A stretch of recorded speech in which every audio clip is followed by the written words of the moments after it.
Viral ngayon online ang mga post na kung saan ay makikitang kumasa din si Chavit Singson hindi sa boxing kundi sa pagpusta kay Mayor Baste Duterte ng 30 million pesos sa laban ng 2 sa linggo. Ang tanong na lamang ngayon ay totoo ba ang nasabing post ni Governor Chavit Singson at kung matutuloy nga ba ang nasabing boxing? Matatandaan na sa isang podcast ni Mayor Baste Duterte ay hinamon nito ng suntukan si General Torre. Kasi matapang ka lang naman, we have the position pero kung suntukan tayo, aram ko makaya, bita. Ganun lang. But you're a coward. You are nothing without your position. Sa totoo lang. Hindi naman nagpasindak si General Torre at agad na tinanggap ang hamon na kung saan ay nagsabi pa ito ng date at kung saan gaganapin. Can use this moment or this opportunity for to raise funds in a charity boxing match this coming kung para mabilis this coming Sunday sa Araneta. 12 rounds, pwede. 12 rounds sa sundukan para maganda. Panoorin pa natin ito. Pero bago yan, huwag kang limutang mag-like at subscribe para sa mga pinakabagong balita. Naman ito rin na may 3 million response, sana ma-feel ng mga dabawen nyo. But, tingin ko, gagawin yan, harassment lang talaga. Doon ako Mr. Torre, sanay na ako sa iyo. Sanay na kami sa iyo. Kinidnap ko nga yung tatay ko eh. Okay na yan. Now just do whatever you want. You have 2 years until finding mo kandidacy sa 2027. So, at saka may kaso ka na ngayon eh. Think about it. Gusto mo harasin mo lang ako. Kasi matapang ka lang naman, we have the position pero kung suntukan tayo, aram ko makaya, bita. Ganun lang. But you're a coward. You are nothing without your position. Sa totoo lang. Uy, tama-tama. Maraming mga kababayan natin ngayon na nangangailangan ng tulong na naapektuhan ng bagyo at baha. So maybe this is a very good time para sa isang charity boxing match. We can do it on Sunday sa Araneta. Actually, pwede. Seriously, it's okay. Maganda yung pang charity, at least makatulong kami ni Mayor Baste sa ating mga kababayan na salanta, ang proceeds nung kung ano man ang, sigurado maraming manonood yan eh. So, we can do a charity boxing match, maybe 12 rounds in Araneta Coliseum in this coming Sunday. Pwede. Tinanggap yung hamon? Na Suntukan? Yun ba yun? ay hindi. Hindi, kala ko yung hinahamon suntukan yan eh. ano ka na yan, predictable yan. Ayun, hinahamon kasi siya tapos sabi, sige, di ano tayo. Sino ba yan? Sino ba yung naghamunan? Charity boxing na lang tayo. Tapos lahat ng kikitain ay mapupunta sa kababayan nating naapektuhan ng kalamidad. Sino ba yung naghamunan? Si si Baste. Aba, Oo. sinong kahamunan? Si PNP Chief. Oh, Oo. Tignan natin kung ano mangyayari. ganun ba? At yati kung matutuloy. May hamunan bang nangyari? Oo, sabi niya, paramihan tayo ng kain ng hamon. Ate, Tinatanggap ko ang hamon mo. Meron ba tayong baka naman walang yan, ha? Ha? Mga walang ebidensya. Tingnan nga natin. Meron ba dito? Ebidensya Wala pa. ata doon sa ating ano. Wala tayong ebidensya? Meron ba dito? Meron na yan, oh! Meron ba? Meron! Hamunan eh. O sige, yan muna. Mukhang masaya yan eh, ha? Ano bang hamon ni Baste? Sige nga. Tebastan. Tebas. Kasi matapang ka lang naman, we have the position pero kung suntukan tayo, aram ko makaya, bita. Ganun lang.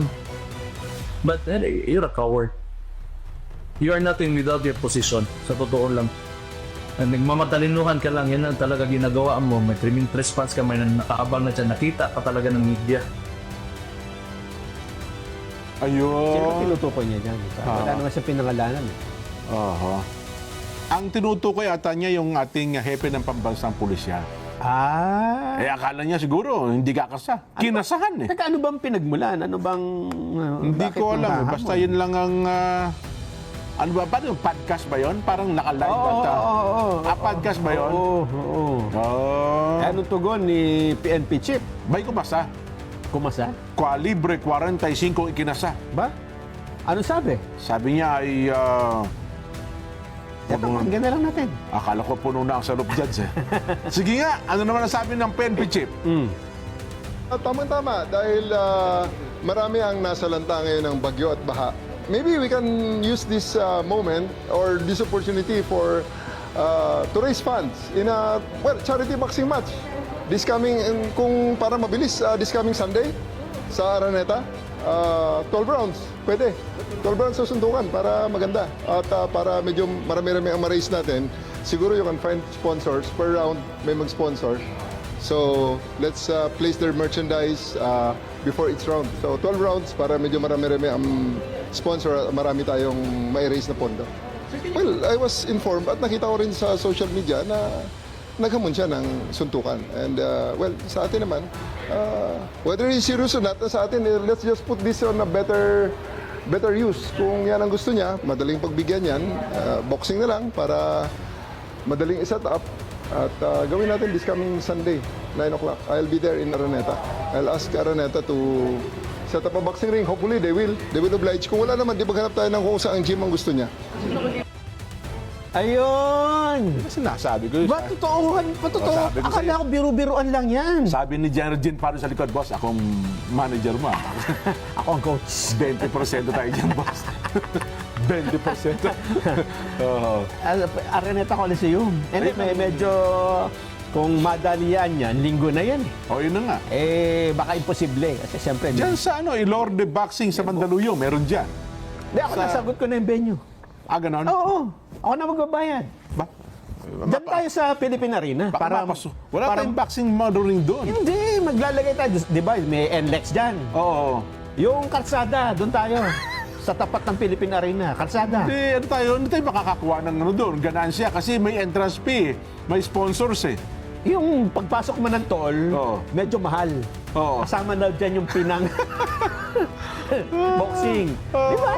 Para nasasakyan yung mga manonood. Pwede.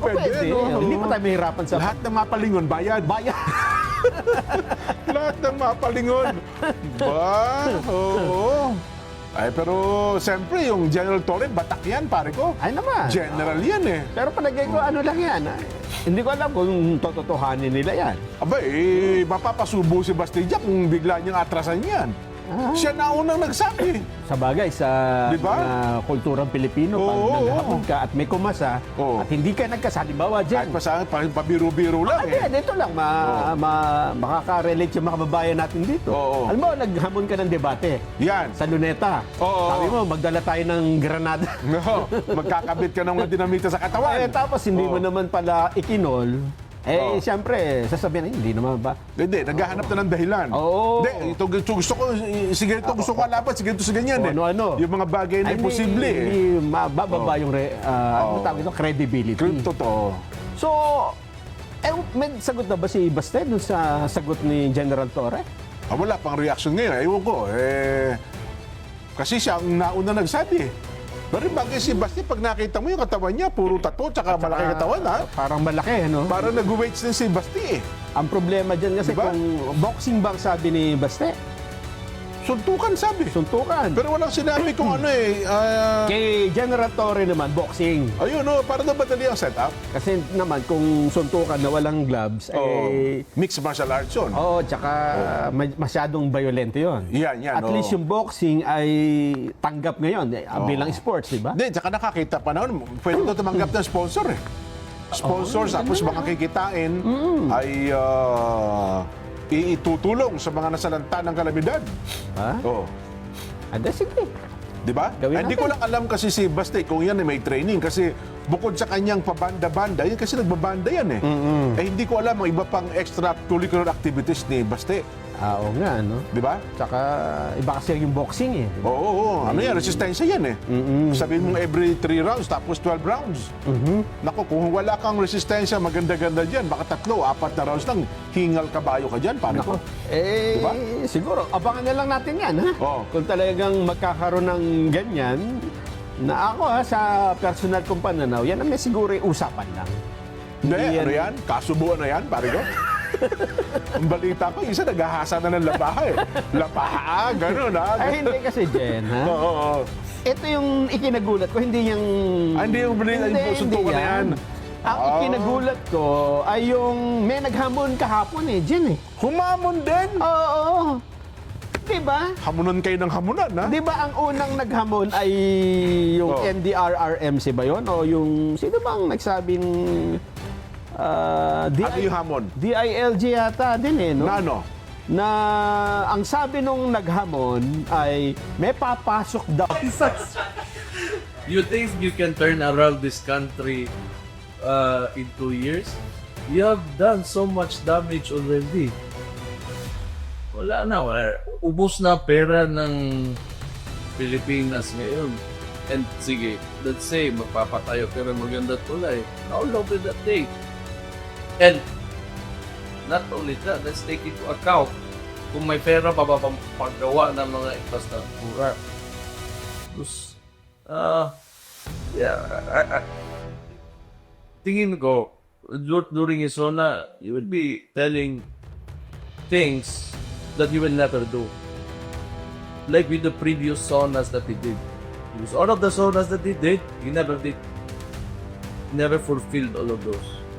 Sinabi niya, baiti ang bukas, asa ng bukas. Nasa niya, natratso. I do not know why we should, continue to tolerate this kind of administration. I think people, as your responsibility as citizens of this country, should voice out. Huwag kayong diigin because it's not something, it is wrong. It's absolutely wrong. 4 years, 3 years na, almost 4 years, we've suffered enough. Endured so much. But sakto kami, that's really the question I care about because I think the national government keeps on borrowing. Magkano na, utang natin ngayon, 16.3 trillion to date. And then, at some point, Mayor, you know this, at some point, we became the highest selling, no, ito, We became the world's largest seller of gold in the first half of 2024. We won't World's talk about largest seller of gold this half of 2024 2024. with 24.95 tons, which decreased our gold in 15.69%. So don't tell me you're gonna use that money again to buy people to ayuda. It's not gonna work anymore. Mulat ng mga tao, you have to notice, like, kung gusto mo bumaba ka na presidente na wala kang problema, work! Magtrabaho ka. Listen to the people, tanungin mo anong problema, ayusin mo. Ayaw, huwag ka pumunta ng mga may nasunog, tapos pupunta mo doon, makipicture it, turo-turo mo na para kang taga-BFP. Or pumunta ka ng baka, para kang nagtrabaho sa disaster. Because we all know, you do not know anything. Sige na photo ops. That's all you do. It's photo ops. It's PR. Because you have ABS-CBN, you have GNA, you have TV4. You have all the mainstream media here. But you cannot, you cannot change the reality on the ground with what's happening with the people. among many other things, Mayor, I think, ito na Mayor natin. This Sana ang mga picture mo na pinapabitan mo does not put food on the table. Mahal ang mga pilihin ngayon. I do not know why. An economist can explain it, and I'm sure they know why. And I won't speculate. That's because of corruption. Yeah, yung gaan nyo, pati yung ano nyo, pilir nyo. That's a major contributor to poverty. I mean, you're not properly allocating the people's money. Mayor, as you mentioned, there are many issues, maraming mga problema na dapat sagutin, ayusin, where it seems every now and then, ang daming diversionary tactics, Mayor. Quote and quote, na nalilimutan ng tao minsan yung ano dapat atin ang usapan. Do you agree with that, Mayor? Oh, they are weaponizing government right now. So if you talk about issues, kung nga rin, sasalita ka, asan yung Philip, or ito si Teresa Cobdeveros, may lumabas na issue. the weaponized government, kakasuhan ka nila to, silence you. Patatahimikin ka nila, tatakutin ka nila eh. Akala nila ginawa yan dito sa Davao. So, you cannot play fair. You have all the power and the influence that you have right now as an administration, and yet these are the only things that you can do rather than fix, the problem. Pag ayaw ninyo sinasabi ng tao, kahit totoo naman, kakasuhan niyo. Support kasi kayo. Yan talaga yan. Just play fair. Wala naman kami hinihingi na ito Rich Romualdez na umalang lumalaban. It's either, I do not know what happens in the global, but maybe just another speculation. Baka takot ka pag may tumakbo against you, matatalo ka. You're not even relevant, actually. You are a nobody. I've always said that since nagsimula kong lahat. Sakit na po. But that's the reality. Truth hurts. Gusto mo makita ka, tumakbo ka na may kalaban ka. Ang sabi tawag na sa pag-aop mo ng mag-aop ka, provide mo. Matig, panalo na walang gamay. Pakita ka naman na may kalaban ka. Uy, na-disqualify mo lahat. Akwat ka lang.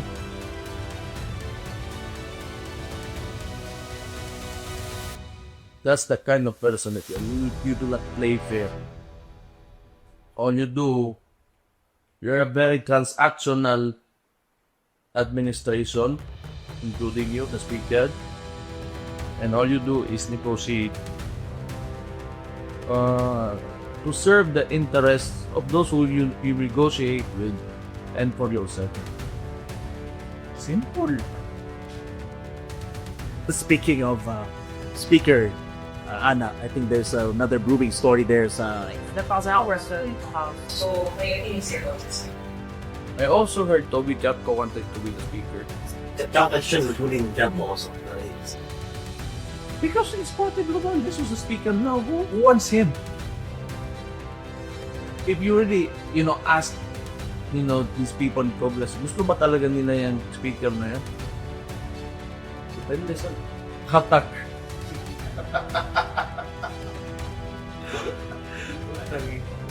Ay, ginauguan sa wana. We'll see sa opening ng Congress. Yeah, but kung mapalitan yung Romales na yan, I think this will be a much better country, slightly. Kuna Mayor, speaking of among the issues na pang-divert, tinatawag ng mga tao na divert, diversionary tactic. Ito ang biglang pagsulpot ng issue ng mga bisisa Bungeros Minor na ngayon pigit pang nililik to the drug war. Okay, ang main platform which is on how they operate diversion through the media is to use the Duterte family name. Mga dyan, si kapatid ko, impeachment, ito, ICC, war on drugs, na-detain yung tatay ko. War on drugs, that's not, like even genocide, it's war on drugs. So why would anyone be, sino may ayaw niyan? You want us to be South America? Where cartels have tanks and high-powered, high caliber firearms. At pandi, President Rodrigo Duterte tried to stop that from happening. And to make, people para makapaglakad ng maayos sa gabi, mga tao dyan sa... Kami ang ginagamit na diversionary tactics. So that they can continue to steal money. I think that would be labeled as, to maneuver maneuver the money of the people's taxes. So while mainstream media is consistently, nagpapakita na may problema, yung mga Duterte, ganon. Why not try to investigahan nyo what they are doing behind the scenes? So far, parang kami naman ang naging problema dito sa Pilipinas for the past 3 years. Ibahas ko na papunta. So, lumagit lidiks na. So this Remulla guy is very cunning. I think he's very cunning. Lawyer siya. He's applying for the ombudsman. Kasi ano yan, I think they're having trouble with the impeachment case sa kay Inday Sara. So, this Remulla guy, pag maging ombudsman siya, he will use the position, again, to weaponize it against the vice president. Yan lang pa yan. Yan lang ang itindihin nyo. Tapos, yung Taalik sa Bungero, naging war on drugs na sa Bungero. War on drugs. You really look stupid. Mga stupido talaga kayo sa totoo lang. Kung sino ba direktor nyo? Sana ako na lang yung ginawa nyo kasi gumawa ng story. Mas magaling ako gumawa ng story. Mananano pa kayo. Mga sa Bungero, naging war on drugs. Sa klase mo eh. Anong klase ito? Mas sumobra pa kayo sa sa Netflix. Sa totoo lang. You are ridiculous people. It's very ridiculous. Kung gagawa kayo ng story net tapos mahirapan na kayo manalo sa election, parang tama.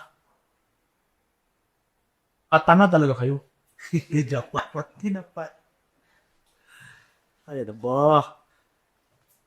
Mayor, since you mentioned itong impeachment case niya ni DP Sara, gusto natin pag-usapan, Mayor, sa left. Let me add, Okay.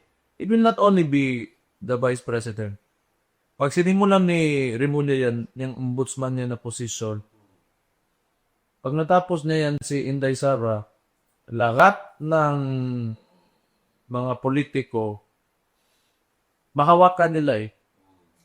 Okay, sige. You will not, ayaw mong kumapti sa amin, may kaso ka. Okay. Let's say, for example, Cebu, Manila, anywhere else. Ang gagawin lang ng rebellion na yan, tatakutin nila ng kaso yung mga politiko na yan. So that they can control the entire country with the elected officials, especially those in the highest positions. Through, kita mo nga may heartbeat sensor. Oh. Masyado sila magaling gumawa ng story and they, really abuse the powers of government. Yan lang ang gagawin yan. Maniwala kayo sa akin. I am saying this right now. Pag naging ombudsman yan, Inday Sara, and next, then, they will make an example of Vice President Inday Sara. Kasi pag nagawa nila yan, we will file a case against her. Ang sunod niyan, tatakutin na kayo. Kasi Vice President nga, kinaya nila. So, huwag mo kaming utuin, Remulla. The Mayor, actually, we did see already, remember, the past yung mga, hindi pa ombudsman mayor, but there's already been suspensions. Cases filed. Mga suspension ng mga government officials na hindi pro-admin. So, I think there's a big possibility. Yeah, because that's why they're weaponizing the government because they're trying to attempt an authoritarian regime. And they make it so subtle na bababa si Marcos, papalit sila ng kanila, and then so on and so forth. They are attempting an authoritarian regime because si Marcos, he grew up si Marcos during his teens, and he thinks it's his birthright na kanila tong Pilipinas. and along with these oligarchs and cronies. So they feel that the Philippines is theirs. Well, that was a long time ago. Ngayon, ang magawa din. Ay, why are you still attacking these people educated? Wala na yan, di na yan. You will fail. You will not succeed with what you are doing. I am sure that Taal Lake, pwede naman dyan lang sa bakod ng kung saan ka na Taal Lake mo, sabi ko, wadramo.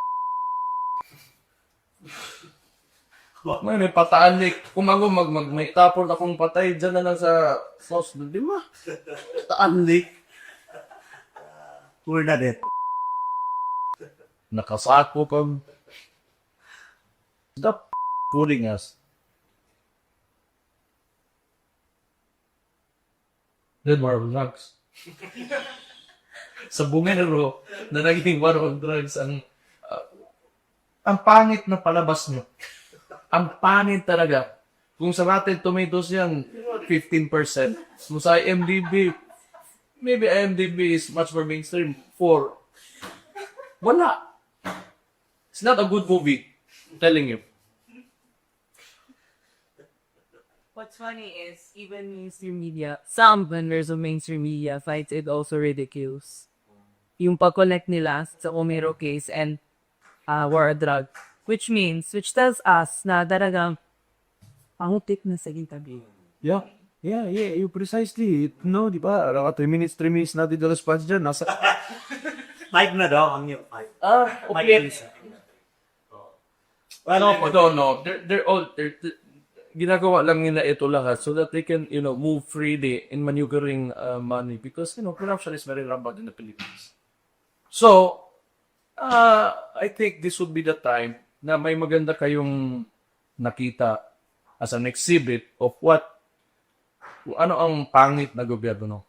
So, tayo mga Pilipino, we should learn from this. Wala na yan. Hindi to Hollywood. We are talking about the lives of people. Yung mga tanga lang man din ang naniniwala dyan na may dissent talaga. You cannot, sa politika, tulad namin, mga Duterte, may ayaw din talaga dyan. So, be it.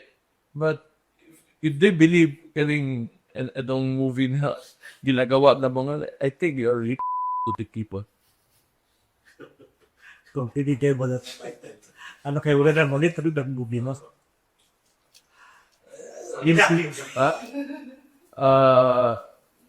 Ano sa man eh? Sige sa masipuswiri sila. Bro, tanaw ako, rambo-rambo hindi eh. Di ba?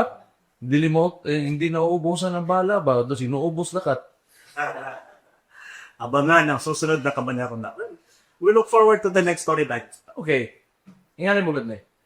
Ang psyche ba sa Pilipino ba? It's very intertwined with show business. That's why mainstream media got a hold of it for the longest time. And eto mga telenovela dyan, lumalabas ang mga probinsyano na yan. Embedded kasi sa isip ng tao na Pilipino na paggaling sa mainstream media, parang it has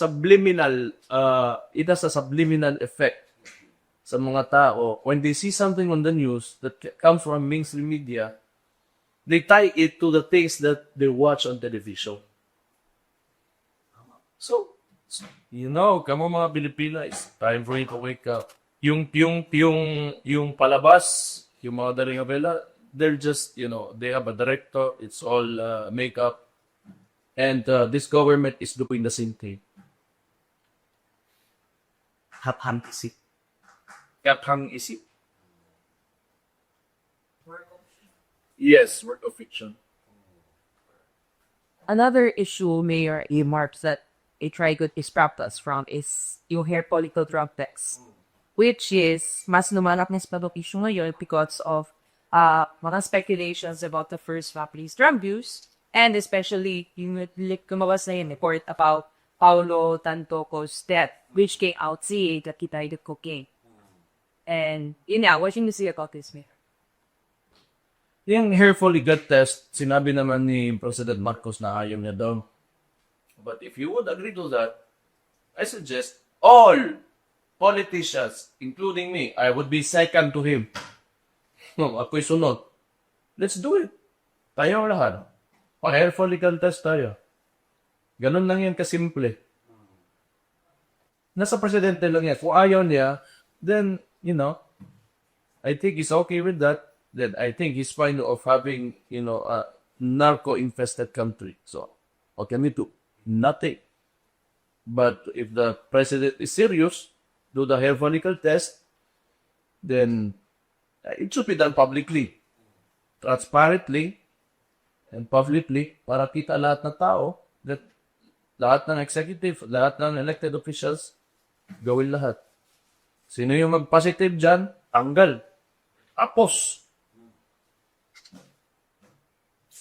No drama. So simple. Very simple. And yet, guilty ka no. Tatanong lang namin kami. Hatid sa bagay. Pero ayaw niya daw eh. Di okay lang. So, maybe, sige, ba't tayo gusto niya? You know, Mayor, let's go back to that. Dito na naman tayo sa impeachment case ni VP Sara. So what can you see, Mayor?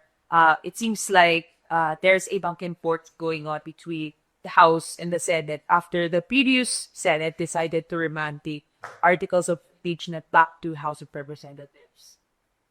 Ano yung sasabi niyo? I think you should just stop it. Eh. It's not one eh. Di tawag na, dili mo si yeah, what it hypocrisy. O walang progress sa effects. Ba? So, ikik sabihin yan. Kasi ganito yan. The congressmen, gusto talaga nila na they will decide that. Kasi, ang congressman ng good, wala tayong proyekto. Dili na taga-budget sa, Tagalog po. Hindi yan bigyan ng budget ng speaker o ni Romualdez. Ang mangyayari niya, they cannot, they do not have mobilization funds for the next elections. So that's why, mapipilitan talaga bumirma ng impeachment. Okay? Unlike the senators, it's mostly a popularity contest. And I think these people who are in the Senate, before pa sila na naging senador, when they were in the previous, I don't know how they got there. Pero they can stand by themselves. But kaya nila yung sarili na they do not need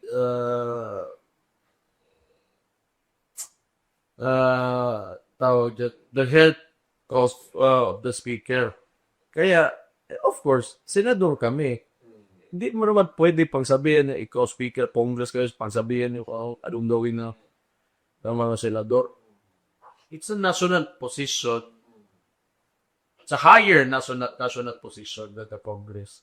So yung mga tao na yan, may mga sariling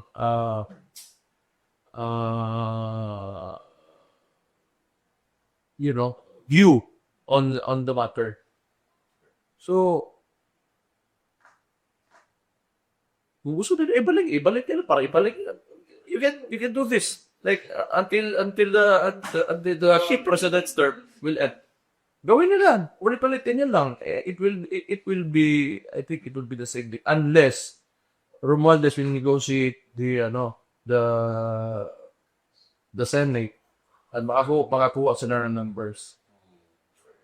Oh. Pero,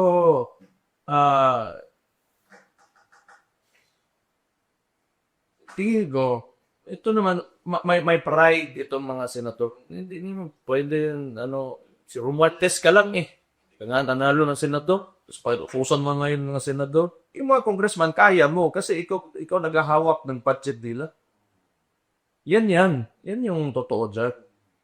So ito naman mga congressman, Siyempre, ayun naman nila na wala silang budget. Kasi, anong ibigay nila sa mga tao nila? But there are congressmen that are, actively attacking